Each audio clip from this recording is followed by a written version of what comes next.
biso bonso. Merci.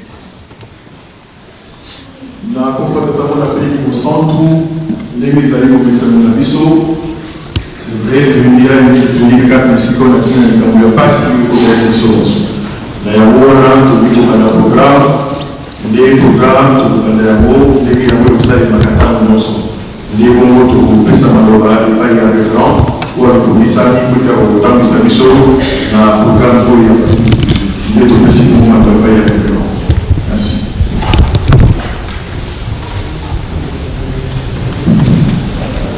Na kumbuka kama na kuleta mu santo tulingi to na programme na biso ya mokolo leo ndena yango to kusenga na biso bonso ba telefone na biso to kangi to tie na mode avion pour éviter le dérangement ne to bengi tata to mama mama si nzengo soki ya biso nzengo si les problèmes à mon master maintenant pour aider à avoir un fonctionnaire sur le côté.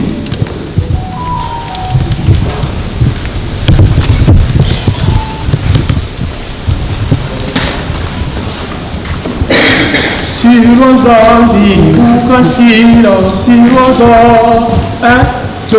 Siwazambi ukasira ukimana kyame Vera necessário que a muda zambi Siwazambi ukasira ukimana kyame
Bondela.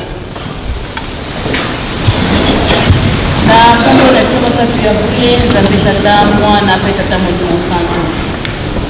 Yawe toyebi bosona yo kosenga bolimbi si bamba te utatomwetana kikolo tusali mingo eseteso denza limbisa biso.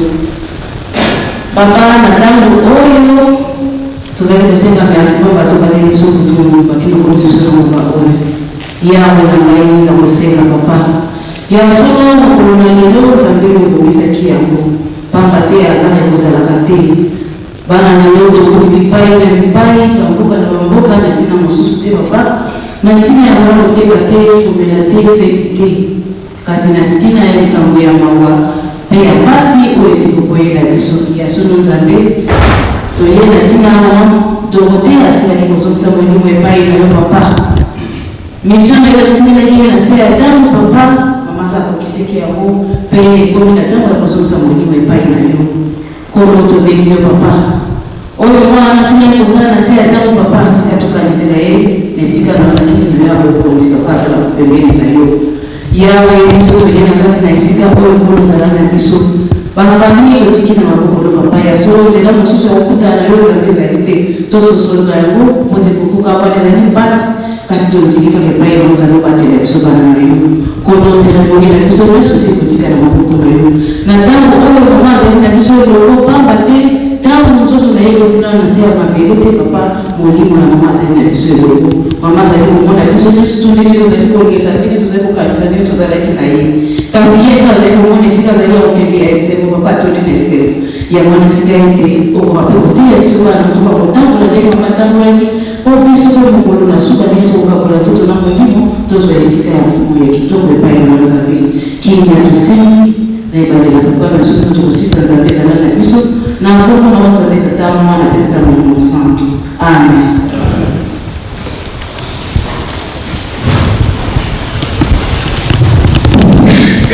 Naomba tutakuwa na vitu kama Mungu Santo leo kusimba mkanani Tanzania tukutana mkanani Sato Exode chapitre 20 1 à 17 tiens mon péro ce qui est aussi ici dans le psaume 90 et 10 à 12 et au canal de Souka, Ézéchiel, chapitre 36, 26 à 27. Les autres suivent et Daniel, les amis de Makombataka, moi, je vais dans le centre. Alors, Dieu prononçant toutes ces paroles en disant: Je suis l'Éternel ton Dieu qui te fait sortir du pays d'Égypte de la maison des servitudes. Tu n'auras pas d'autre Dieu devant ma face. Tu ne te feras point d'image taillée ni de représentation quelconque des choses qui sont en haut dans les cieux, qui sont en bas sur la terre et qui sont dans les eaux plus bas que la terre. Tu ne te procéderas point devant elle et tu ne serviras point. Car moi, l'Éternel ton Dieu, je suis un Dieu jaloux, qui punit l'iniquité des pères sur les enfants jusqu'à la 3e et à la 4e génération de ceux qui me haïssent, et qui fait miséricorde jusqu'à 1000 générations à ceux qui m'aiment et qui gardent mes commandements. Tu ne prendras point le nom de l'Éternel ton Dieu en vain, car l'Éternel ne laissera point impuni celui qui prendra son nom en vain. Souviens-toi du jour du repos pour les sanctifier. Tu travailleras 6 jours et tu feras tout ton ouvrage. Mais le 7e jour est le jour du repos de l'Éternel ton Dieu. Tu ne feras aucun ouvrage, ni toi, ni ton fils, ni ta fille, ni ton serviteur, ni ta servante, ni ton bétail, ni l'étranger qui est dans tes portes. Car en 6 jours, l'Éternel a fait les cieux, la terre et la mer et tout ce qui est contenu. Et il s'est reposé le 7e jour. C'est pourquoi l'Éternel a béni le jour du repos et l'a sanctifié. Honore ton père et ta mère, afin que tes jours se prolongent dans le pays que l'Éternel ton Dieu te donne. Tu ne tueras point, tu ne commettras point d'adultère, tu ne déroberas point, tu ne porteras point de faux témoignages contre ton prochain.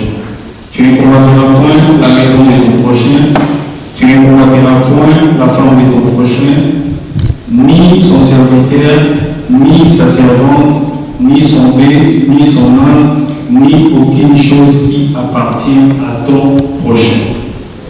Dans l'équipe, nous avons il y a Exode, chapitre 90, des 10 à 12. Les jours de nos vies, les jours de nos années s'élèvent à 70 ans. Et pour les plus robustes, à 80 ans. Et l'orgueil qui en tire n'est que peine et misère, car il passe vite. Et nous enfermons. Enseigne-nous à bien compter nos jours, afin que nous appliquions notre cœur à la sagesse. Et pour quel nous sur Souka, Ézéchiel chapitre 36, 26 à 27.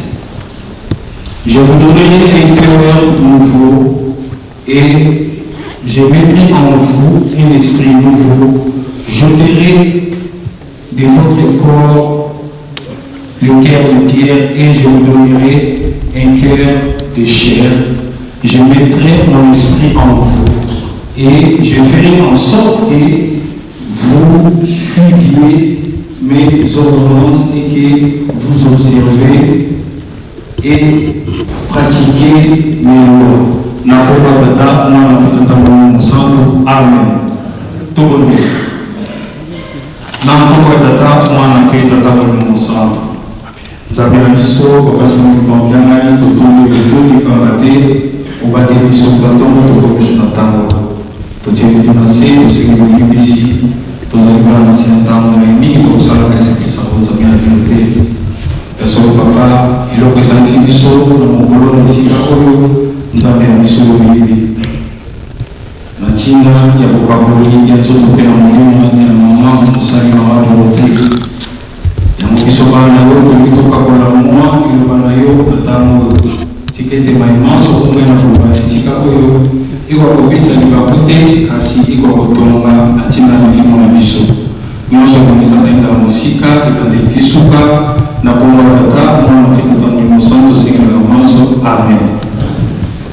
Na bongo tata mwana mpe tata molimo santo ya solo ntango na biso esi ekei tokomi na monga ya 10h presque 50 biso banso toyebi ntan mingi toyei nango na kati na esika oyo touti kotanga mokanda ya tata nzambe totali likanda misato kuna tozwaki na mibeko yango ezali tata nzambe ye te mvaka te mposa na ye ezalaki ete bana Israele lokola bazali kokende kokota na mboka elaka baba kotambola lolenge oyo ye nzambe azali yango apesaki Moïse mibeko oyo mpo ete baba kotambola na mposa oyo ezali tata nzambe bango mpe bazalaka na mibeko na bango kasi nzambe nde na bolingo na ye nde apesaki oyo elelo biso tosimbi mobeko ya liboso kozala na banzambe mosusu liboso na ngai te. Tu n'auras pas d'autre Dieu devant en face. Mpona nini tata nzambe azali koloba na bana Israele ete baka kozala na banzambe mosusu liboso na ye te na ntina mosala monene oyo ye asalaki ya kobikisa bango na esclavagisme oyo bazalaki na yango na kati na Egypte. Kokabola mai monana mpo ete bakokatisa yango ayebisaki bango ete bokoki kosalela banzambe mosusu te bobele ngai nde ngai na yo toyeba ete biso tozali kosalela tata simoki mbango kiangani tokoki kozala na banzambe mosusu te liboso na ye. Matoi nzoto milimo na biso nyonso esengeli na biso kosalela kaka bobeli ye. Toleki na mokanda ya libeko tokei na biso na mokanda na biso totangi Psaume 90 kuna toloki ete le roi David azali koyebisa biso ete roi David azali koloba na biso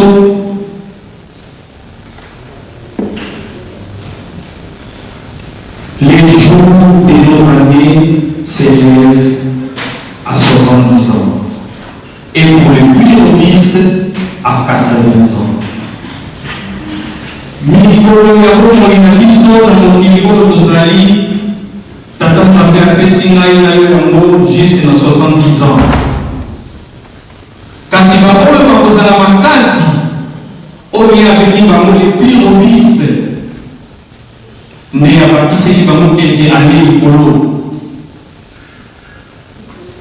Lelo ngai na yo eloko esangisi ngai na yo awa ezali na ntina ya kokaboli ya nzoto mpe na molimo. Mama na biso mama Révérende Dorothée ye amonani ete azali parmi les pyrrhonistes parce qu'il a dépassé 70 ans. Est-ce que ngai na yo na mokolo ya pasi oyo ekozalaka biso tokoleka 70 ans yango kuna na 12 ans na biso roi David azali koloba na tata nzambe alakisa biso ndenge nini tokoki kotanga likolo ya bomoi na biso katikati na mokili oyo tozali. elolenge nini ngai na yo tokotanga mikolo ya bomoi na biso awa na se ya ntango na koyeba kobatela mibeko tata mama jeune na koyeba na kotambola lolenge nzambe alingi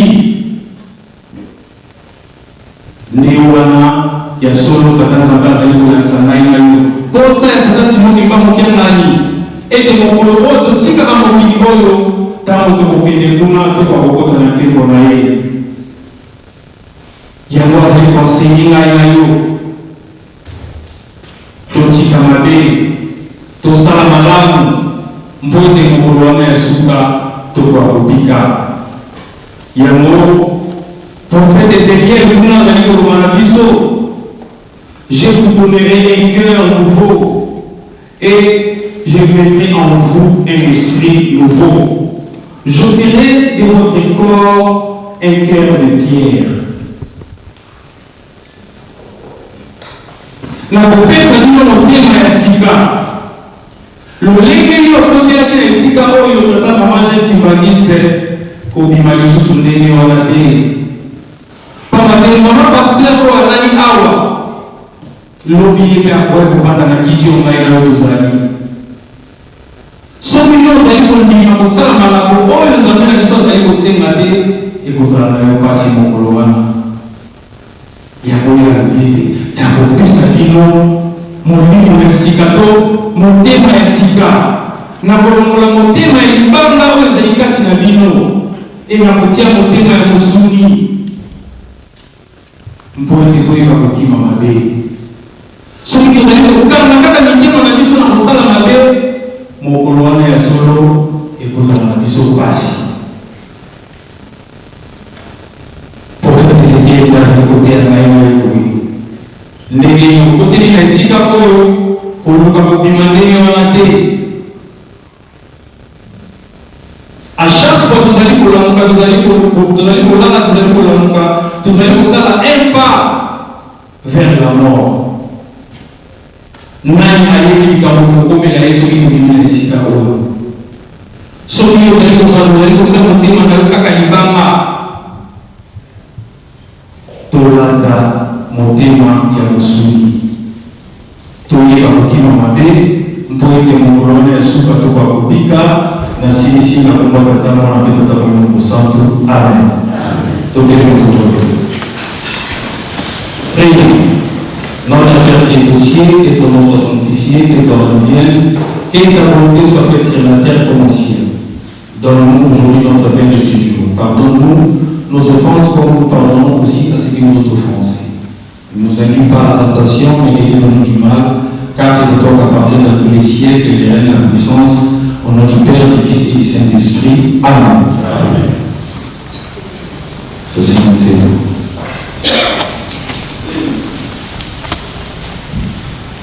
Nzambe tata tala biso ndenge mokili nzambe ta 1 2 nzambe tata tala biso ndenge mokili mozali kotambola makambo mabe maleki biso yango nde pasi eyeli biso Nzambe tata tala biso ndenge mokili mozali kotambola makambo mabe maleki biso yango nde pasi eyeli biso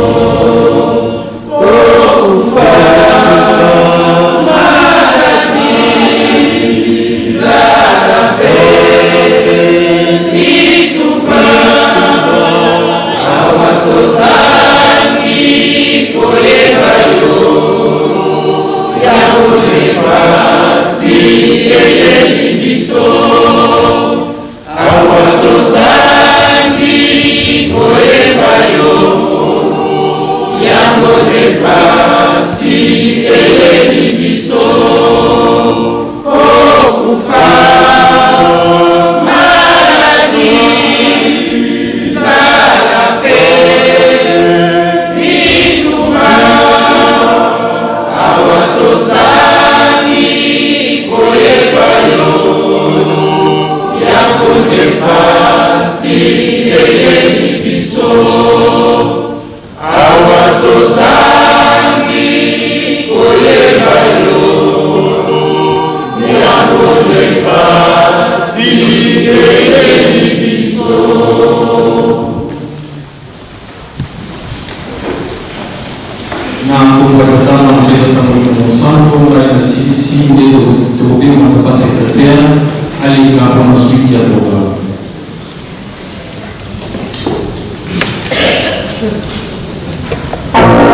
tarder, le reste du programme Otikali pour la aussi qui est le moment de mission.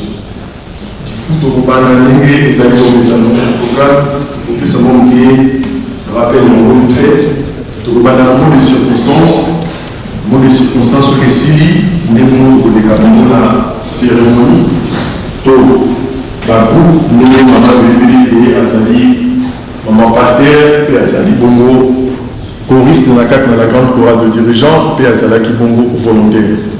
Nous avons la Simana Yango, ceux qui vont passer ici, nous avons le dépôt de gerbe. Pour les capons à ma frère, nous avons ça la nous sommes ça la tour après, nous avons pour les gana pour la pour ici les années. Né après, il y a ceux qui est Sili, le groupe nous sommes Sili, puis Bambou Tavaleki, né la Sima, pour les gana, pour la prière finale.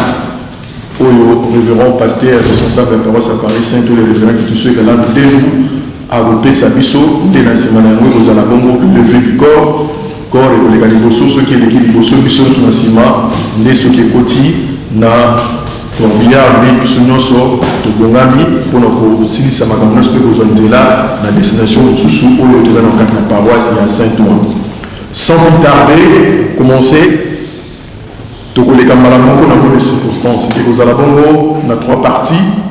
La première partie, et vous allez bongo, Papa Aubin, de que Papa Aubin a aussi ça, ce cas ici, message naïe, tout le monde de circonstances naïe, Ndeboumé Olanda, Bongo, na Maman Léa. Ce qui Maman Léa a ici, dès qu'elle a fini de parler, Ndeboumé Olanda Bongo, na petit-fils, il y a Maman Pasteur Dorothée. Ndé ceux qui vont de circonstances ici, Ndeboumé Olanda Malamoko, na Bagou, Ndeboumé Olanda. Ndé sans plus tarder, au sein de la Awa, s'il vous plaît, vous à la brève, permettez d'aller des actes de sonalité. Tout respecter, nous avons que bref, vous permettez, puis ce aussi, ça a permettez d'aller vous à la mission. Merci.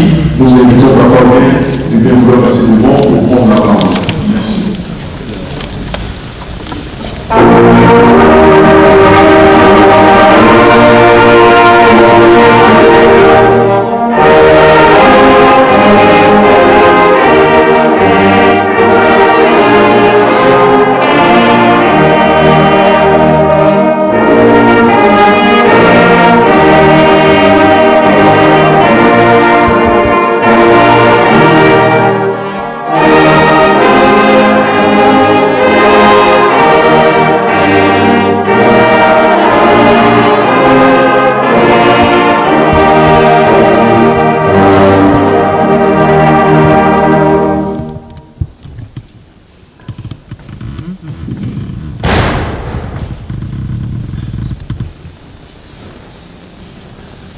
Je vais parler au nom de la famille Bambalé, famille Corina, famille Gisèle, famille Amouya et famille Kikourazola. Alors moi je suis le fils de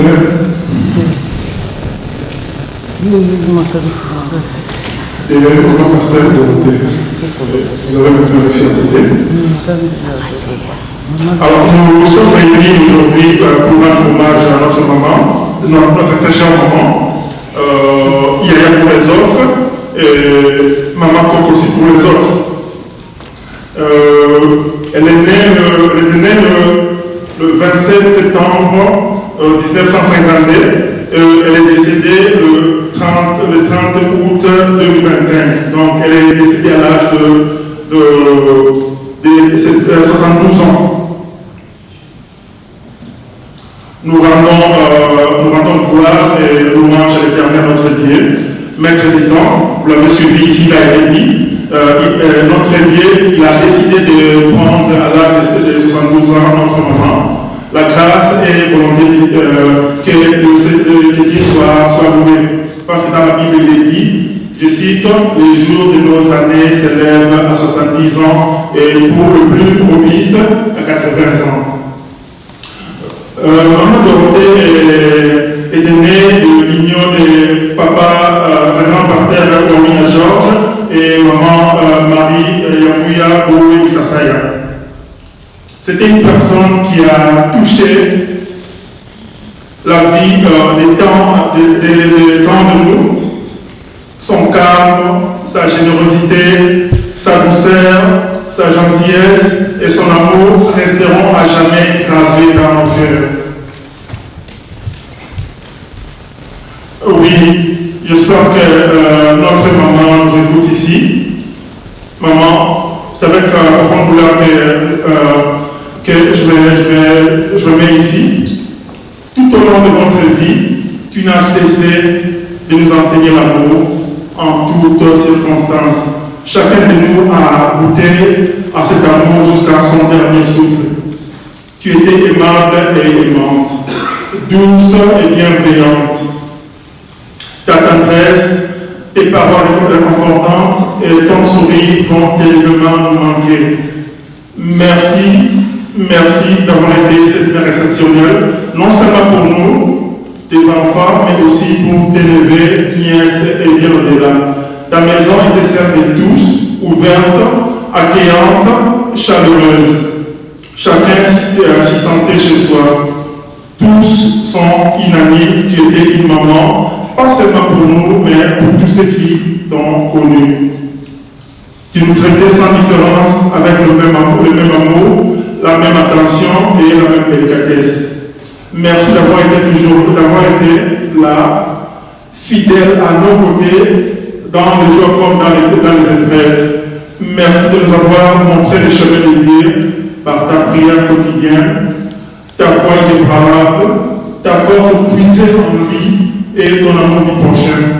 Merci de nous avoir portés dans tes prières chaque jour jusqu'au bout. Aujourd'hui, tu ne vis parmi nous physiquement, mais ton esprit, ton souvenir et ton amour continueront de vivre chacun de nous. Nous savons que tu veilles déjà sur nous de là-haut. Maman, nous t'aimons profondément et nous continuerons de t'aimer pour toujours. Merci pour ton amour sans limite, ta générosité, ta patience et ta douceur. Que l'Éternel reçoive ton âme, qui t'accorde des repos. Repose en paix, maman bien-aimée.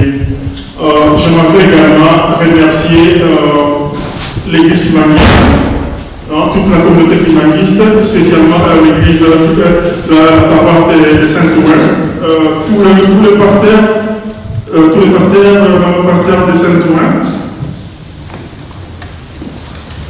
Nous remercions aussi la paroisse de Saint-Denis, ainsi que tous les autres représentants des paroisses de l'Europe qui sont venus ici. Nous avons de membres du comité paroissial des fidèles qui sont venus de l'Angleterre, nous les remercions aussi. Et ceux qui sont venus des autres pays d'Europe, nous vous remercions. Nous en sommes reconnaissants pour votre soutien et votre aide. Je vous dis là-bas, merci. Alors, je m'en vais appeler ma tante Maman Léa de pouvoir passer. Ici devant, elle a un moment pour...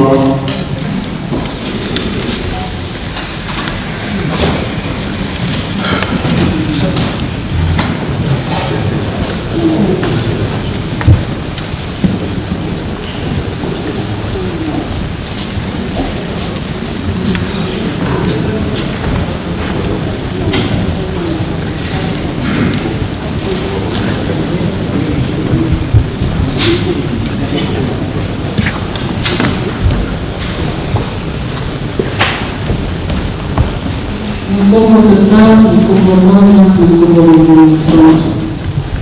Ele discou a moda e a canção do rei, papá o grande, uma minha brincadeira.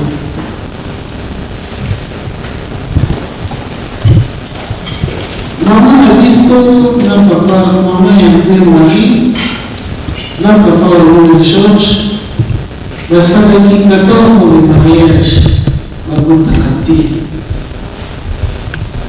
Ele chamou muito, aí a conta de cima do gravador, na Samara. A pessoa não disse a regular, mamãe ouvi, mamãe ouvi, papá. A menina ia botar lá, porque a azali kama amikuteni bayebisika ke obotaka te alobikana alobi na yo alese yo obota mama fali na elongi ya mawa alobi na bota te. Ça fait 14 ans aussi basalinga 4 opérations balongoli trompe moko na évité soki trompe mosusu ekobota alobi mama na mpula oyo ekoya. C'était en septembre 51. Septembre 52, yaya abotami. Moto wana ayebisaki alobi kombo na nga mbuta moto.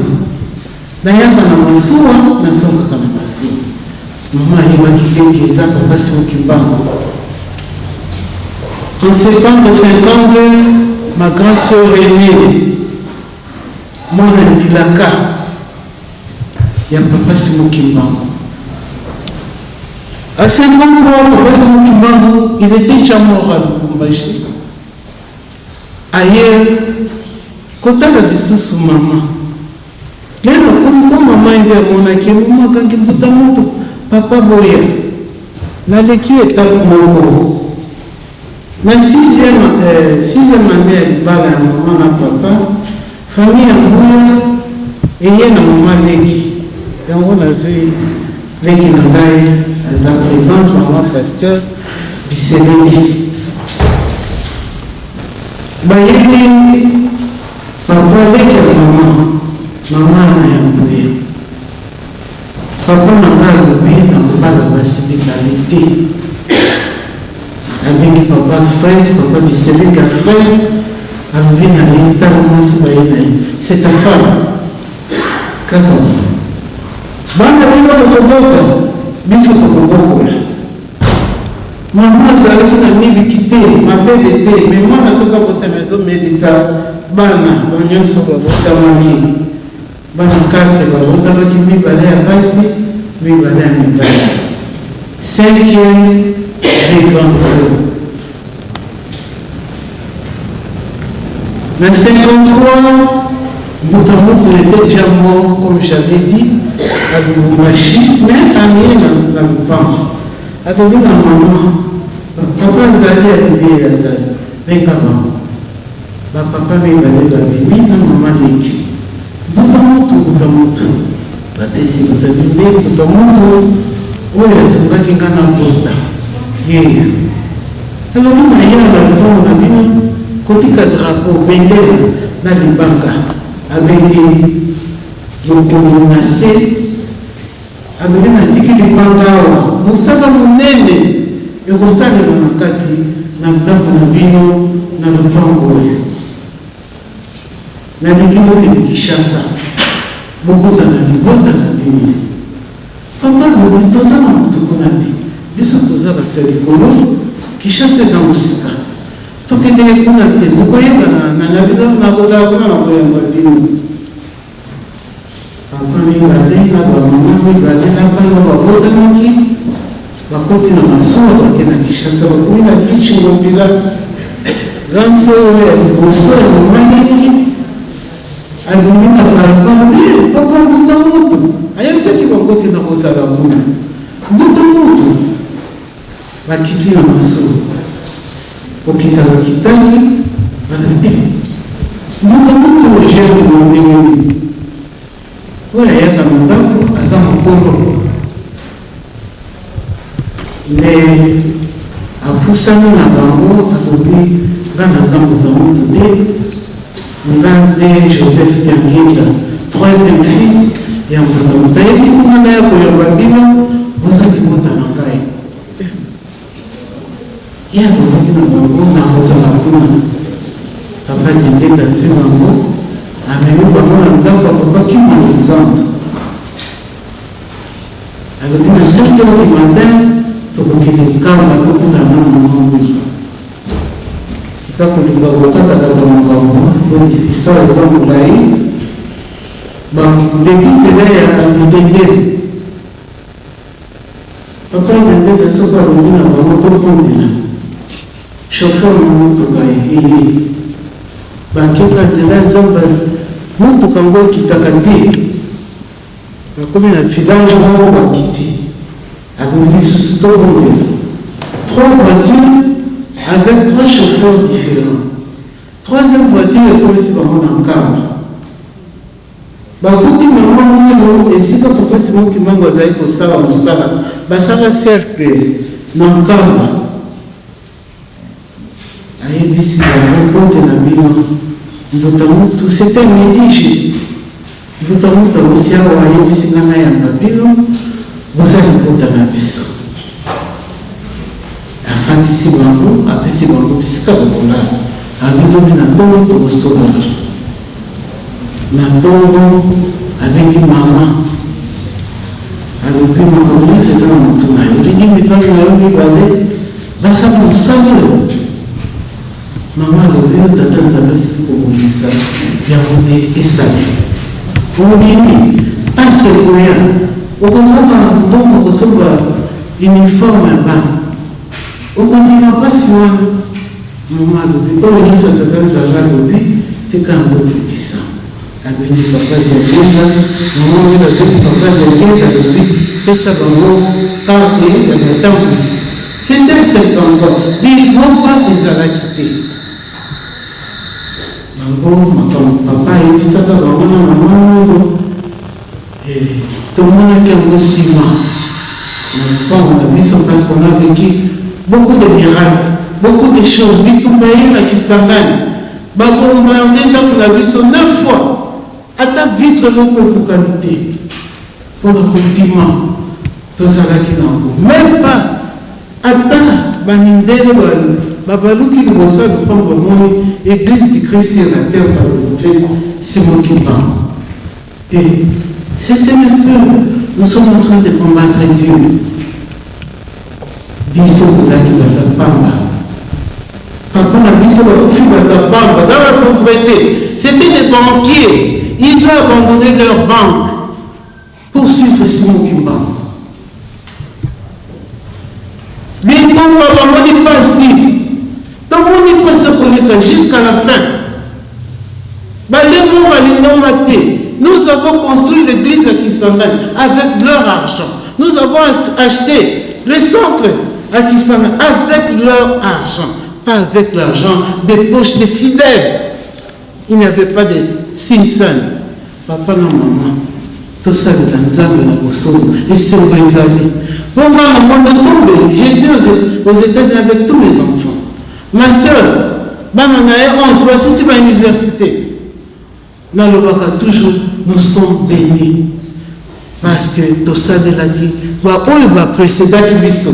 Ma parent, la Biso, jusqu'à la fin, va saler l'Inzambe.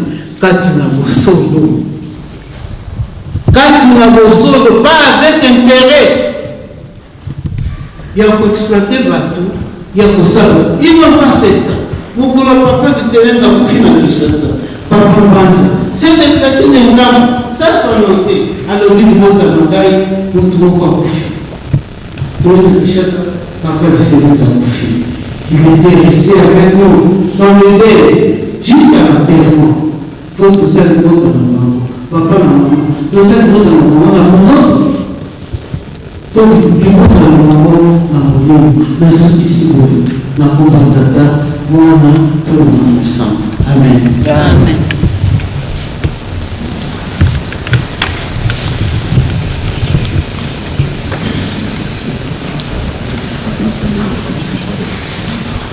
Alors maintenant, nous allons amener le petit-fils et fille va passer devant. Et puis, tu peux prendre après, tu peux prendre après. Ok, vous allez passer devant.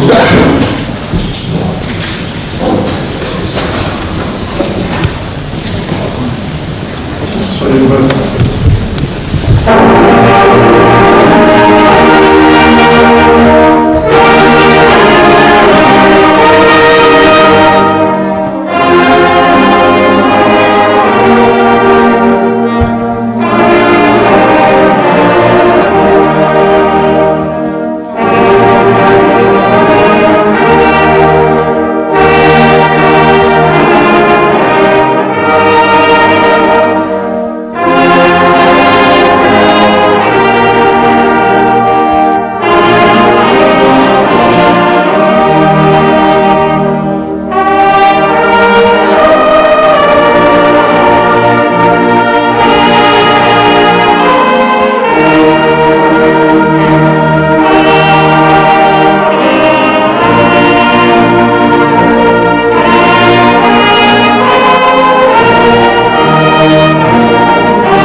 et je suis l'aîné des petits enfants. J'ai 29 petits frères et sœurs. Il y a beaucoup de souvenirs à partager.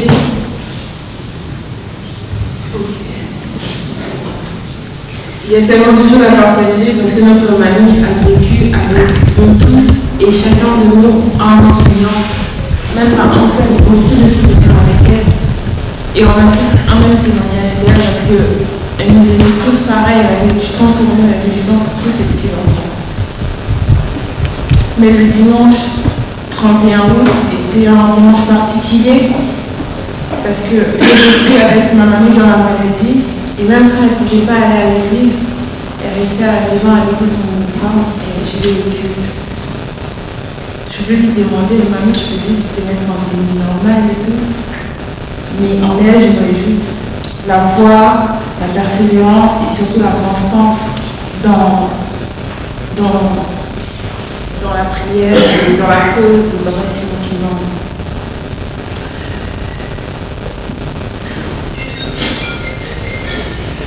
Ce dimanche-là, elle n'était pas pareille, elle n'est pas sortie de sa chambre et on a compris qu'elle n'était plus là. C'est si dur sans toi, mamie. Tu as été une grand-mère formidable, adorable, aimante.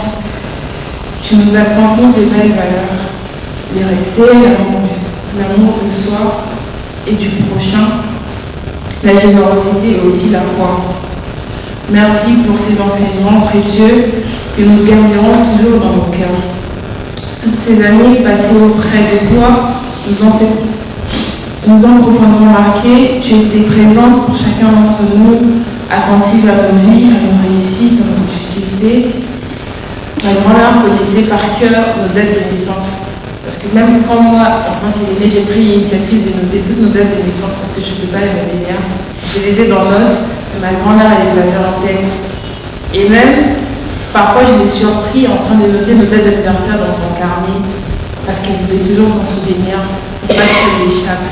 Et souvent, elle était même la première à nous fêter avec eux. À travers elle, nous avons appris à aimer dans un amour sincère, profond, parfois même au-delà de nos propres forces.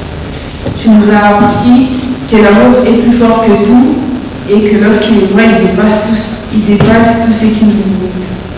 Ton départ laisse en nous une blessure immense, une douleur que l'on explique. Et un vide que rien ne pourra jamais combler, mais nous savons que ton esprit lui restera toujours avec nous. Merci d'avoir toujours été là, fidèle à nos côtés, dans la joie comme dans les épreuves. Merci de nous avoir montré le chemin de Dieu, par ta prière constance, par ta foi et ton amour immense pour les autres. Merci de nous avoir portés dans tes prières tout le temps. Repose en paix, chère mamie, tu resteras à jamais dans mon cœur et ton héritage d'amour vivra en nous pour toujours.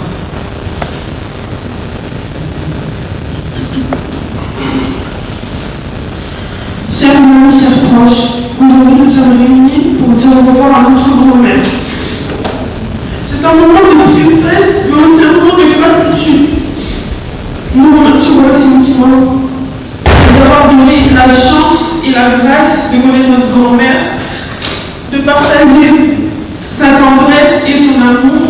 Elle a marqué nos vies par sa présence et ses paroles et ses gestes, parfois simples, mais toujours par volonté. Nous portons de nous ses souvenirs, ses conseils et tout ce qu'elle a semé dans nos cœurs. Sa vie est pour nous un héritage précieux, un trésor que nous garderons toujours vivant. Aujourd'hui, nous lui disons au revoir, mais nous savons qu'elle restera toujours avec nous dans nos prières, dans nos pensées, dans l'amour qu'elle a su nous transmettre. Merci Seigneur, nous avons donné une grande merci pour tes si aimantes. Je te confie son âme avec confiance et espérance que nous avons besoin. Dear grandmother Rebecca, it was such a blessing to have a lovely grandmother like you. You moving to France brought good to us all. The way you raised your children to remain in the path of Papa Simon to Grandma is the same path my dad has shown us. We are forever grateful for the time you spent with us. It brought us all great joy, comfort, and we were able to create everlasting memories with you. It is very sad to say goodbye,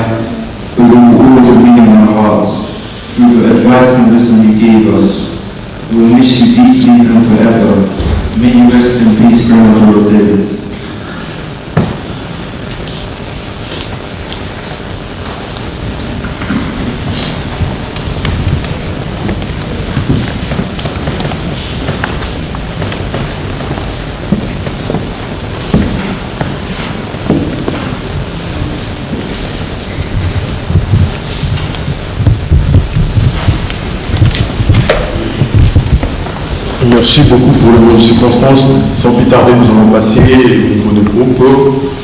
Nous demandons directement au responsable de volontaire qui est ici, présent, de vouloir passer devant pour prendre la parole.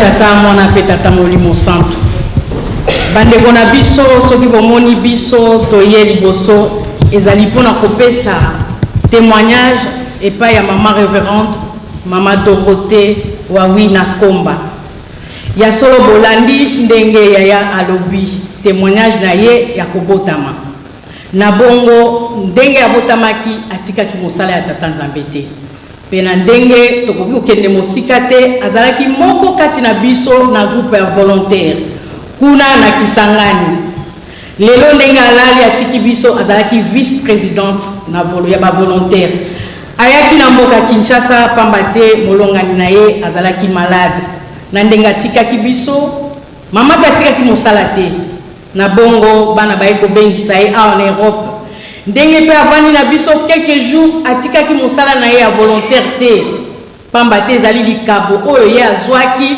nanu kuta botami te toyoki témoignage mbuta mutu aye koannonce na 1951 ki akobotama na 52 mama Dorothée mosali monene na groupe ba volontaire ya solo esika azali kokende Nzambe akobosana kopesa ye oyo ye likabo te ndepe tokosenga na bana na bakoko oyo batikali balanda nzela ya mama Dorothée bazanga pete kozanga na biso na ba volontaire mama Dorothée volontaire munene ti azalaki ndenge ayaki problème ya santé mais atikaki mosala na ye ya volontaire te yango pona ko gagner temps témoignage moke topesi na mama na biso na kati na Europe pamba te biso awa tozali ko représenter volontaire na niveau ya Europe nde muke tozalaki nango ya kopesa témoignage monene na mama na biso mama révérende Dorothée Wawina Komba tika ete akopema na kimia na kombo ya tata mwana pe tata molimo santo amen. Merci beaucoup maman. Sans plus tarder, nous allons passer à la parole des dirigeants pour les deux boutiques. Nous demandons à la dirigeant de préparer la parole pour entendre la chanson. Merci.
Yahweh,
nanga ekolo pambola ngai yango na kufa libondeli nanga ekolo pambola ngai yango na kufa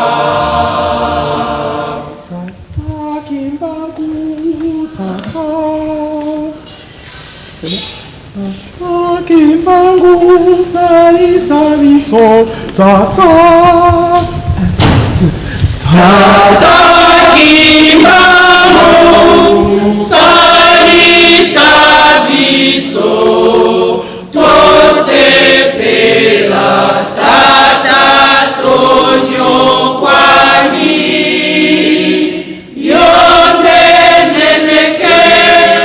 ya pasi na biso ovandi na biso awana se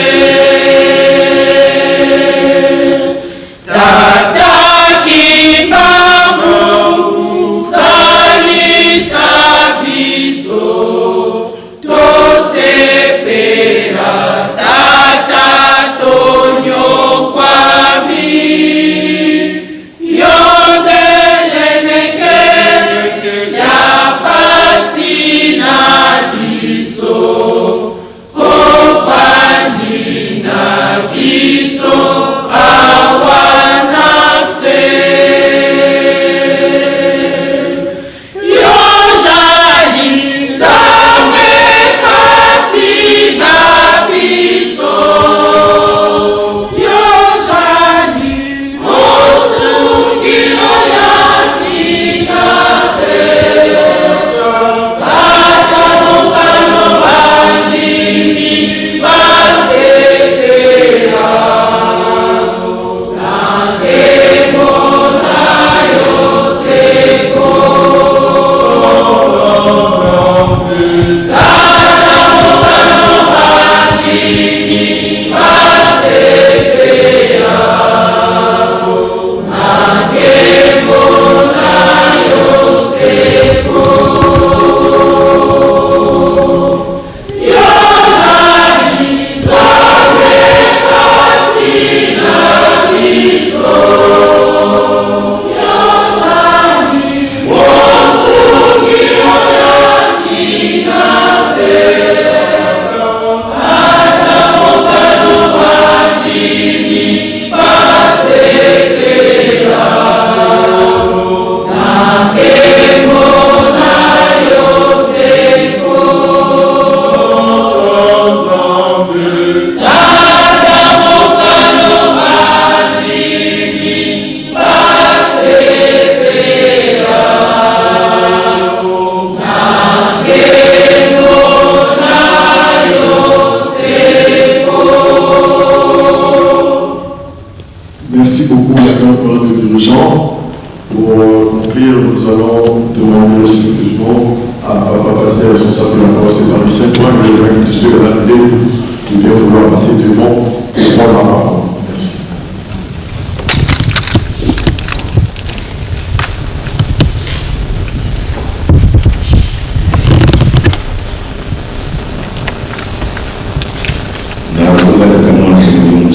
Nous allons commencer par communiquer. Il est demandé à tous les ecclésiastes pour amener leur contribution et pour vouloir se rapprocher des papas pasteurs de Roland et des papas diacres Roland. Merci.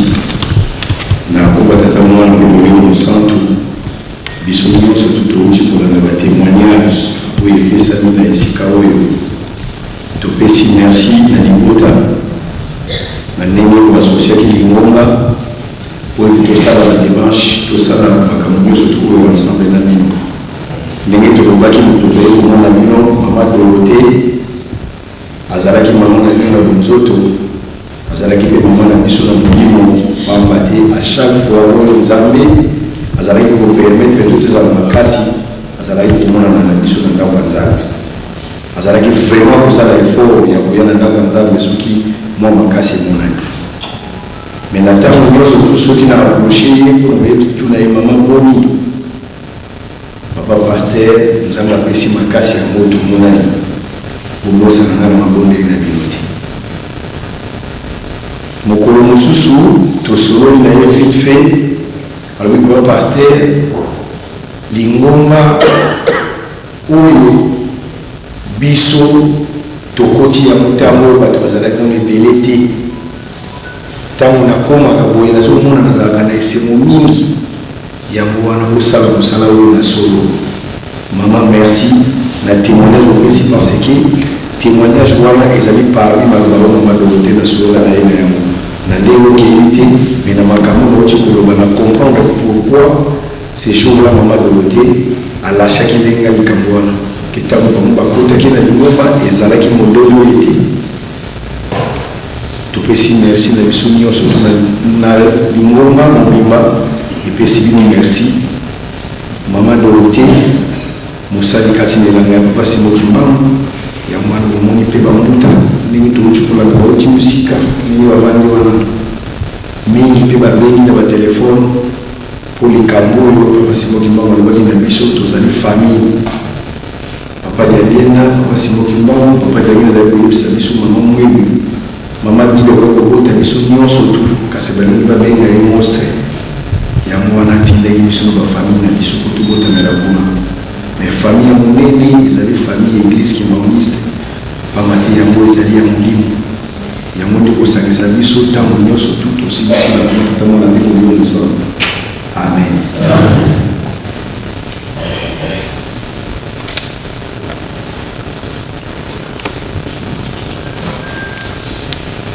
Merci beaucoup, le grand pasteur.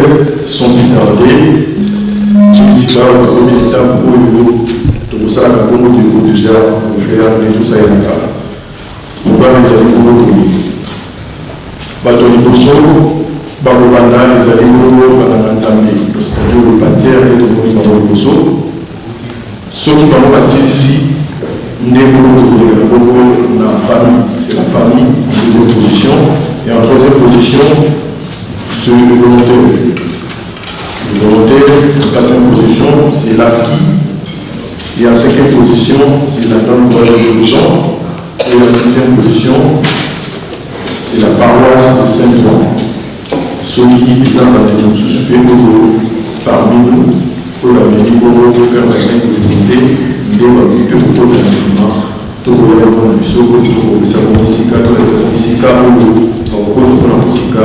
tout représenter, faire on a également nous avons demandé à la FAKI de nous inviter pour une personne ici qui est aussi dans la manager, mais nous surtout pour les gens. Merci.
okomi na sunga ya mayo toyekaka biso mongololo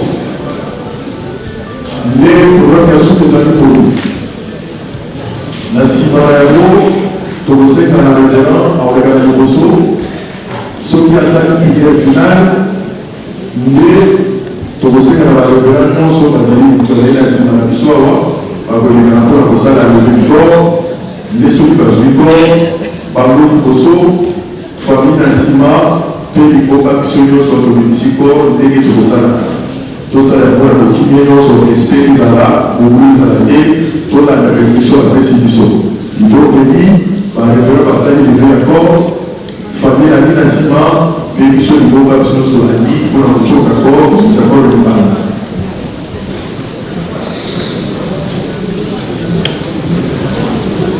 na nsima na yango soki kosilisi na nsima na yango soki kosilisi makambo nyonso nde programme oyo ezali na kati ya paroisse ya Marie Saint-Ouen na ntina ya mariage tokozwa nzela toyebi restriction ya papa pase ndenge akopesa biso nde biso nyonso tokozwa nzela mpona kokende na mariage esika ekosalema na 67 nde sans plus tarder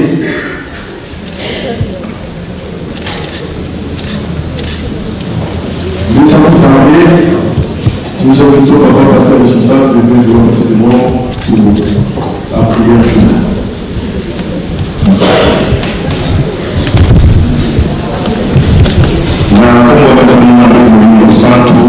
Merci. Merci.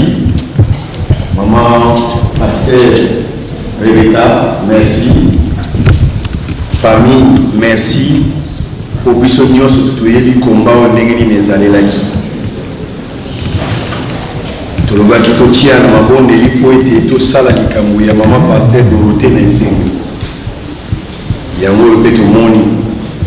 Nenge tolobaki maman Pasteur surtout silisi likambo yo toki mariage, tolobaki totia na lipo ngenza masuma. Tolobaki to sala cérémonie au vendredi. Mais tout le monde a été na honneur ya maman Pasteur. Tous les cas risque ya kusala ya samedi et pourtant tous en mariage après cérémonie oyo mais to tiaki na mabonde ko nyonso papa Simoki Mbango asunga pambati maman Pasteur ninga zali boyo role na se atango zalaki ya kokoti saba meme ya papa Simoki Mbango na ndako ndenge to kolongwa bato ki mariage yebesika zali ya kosepela poite mukumba na se atango zalaki ya kuzongisa ba meme ya papa Simoki Mbango na nzela tobonela na kuba tatamwa na pe molimo musanto papa Simoki Mbango kiangani to pesio merci bolingo na yo monene papa obatelaki biso tolalaki na butu lokola bakufi moko te ayebaki ete akolamuka lisusu kasi na mawa pe bolingo na yo nzambe ya mawa obateli biso opesi biso souffle de vie tolamuki pona mbongo te kasi mawa na yo lingaki te biso lelo tozala ba vivant tokutami na esika oyo papa pona kopesa dernier hommage na maman Pasteur tala kolela ezali kati na famille nzambe ya mawa soki ezalaka mpona volonté na biso papa nde moto moko akokufa te papa mais lokola yo moko obongiselaki yango ndenge wana ete nzela mosusu ezali te oyo komema biso komona mboka ya lola mpe kokutana na nzambe ya mawa ezali kaka kufa esepelisi yo lelo na masuwa mama Dorothée akita papa bongisela ye tomoni esengo ezalaki kati na biso toyoki batémoignage moko kati na biso ndenge bauti koteya biso abima na esika oyo pamba te po ete mokolo moko mpe ekozela biso ete tokokoma bakufi wana tokoya kozongisa mbano epai na yo papa batela biso na ntango etikali obatelaki biso na butu batela biso mpe na moi mayemaso tobongisi programme tokosala mpona lingomba papa tosengi na yo ozala liboso mpe ozala nsima obomba biso ndenge soso abombaka bana ne na se ya mapapu nzoto ya mama ekosonga na Afrique bandeko bakoakompanye yango papa zala na bango bokei mpe bozongi na bango kimia tosengi na banzoto na biso mpe na milimo na biso lipambo leo pesi lelo na mboka Yerusalemu nzambe ya mawa ekomela biso na bamboka bapaya bisika toyaki tozangi makambo ya ndenge na ndenge kimia na banzoto na biso pe milimo na kombo ya tata mwana pe Molimo Santu osengela bamanso amen.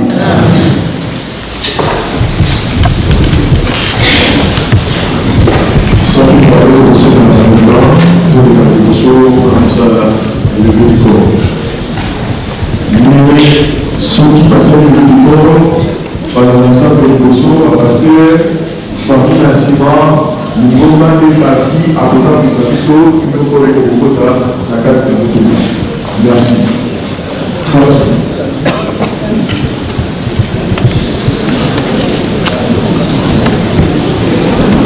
Merci pour la moi, la constitution, pour réfléchir un peu. Donc, merci Maroc, ici, les amis. D'abord, notre constitution, merci pour tout le monde. Merci.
Marie. Maman Marie. Sorry. I say that. Moni batante koko. Yeka mtaza tomba koko na. Donc te mwana pishamana. They take a picture if I finish.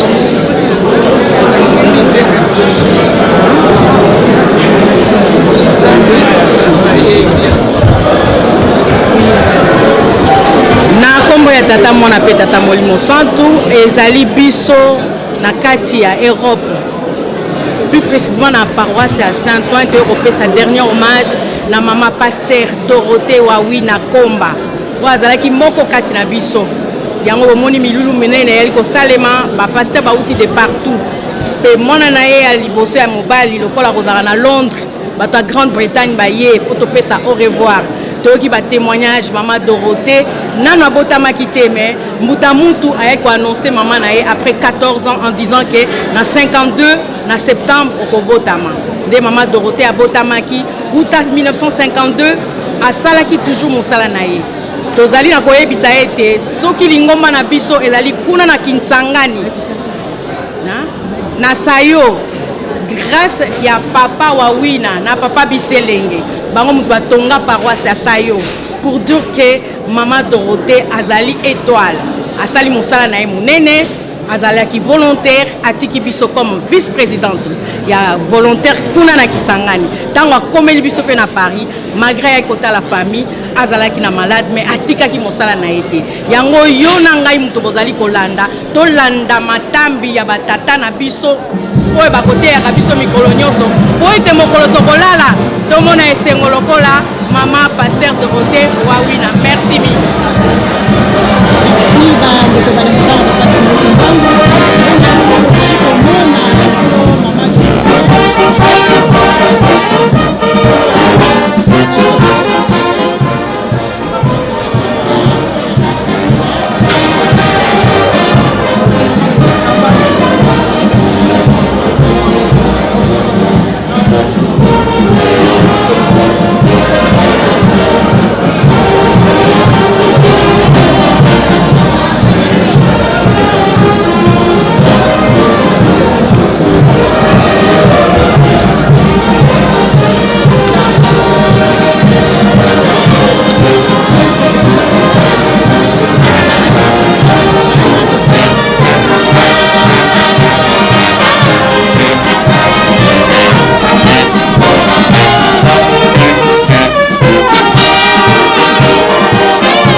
kaka bamama bana papa Simon Kimbangu bino mondo bolandi ya solo tosepelisi mama na biso na mama pasteur ya salaki mosala na ye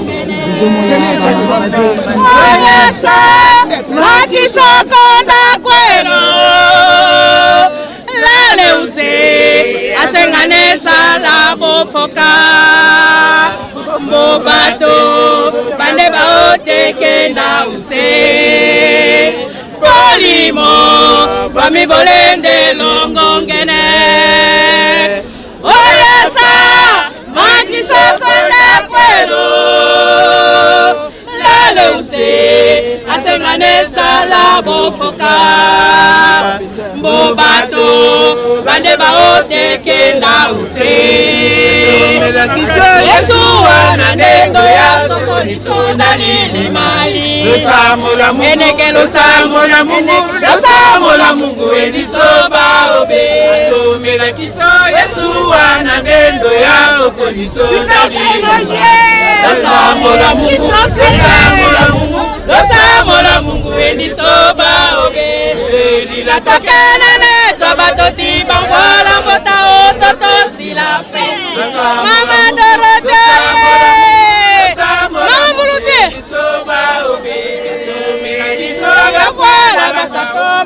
Tese kisonda limengwande eneke lo samo la mungu endisoba obe isangani oye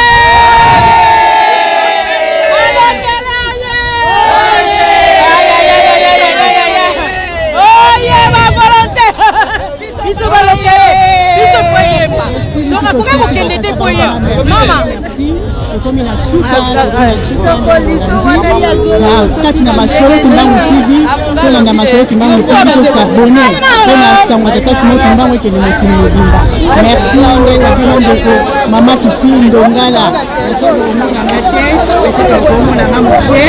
okomonanga moke mama Fifi Ndongala ngai eyo asa bomoni ngai au revoir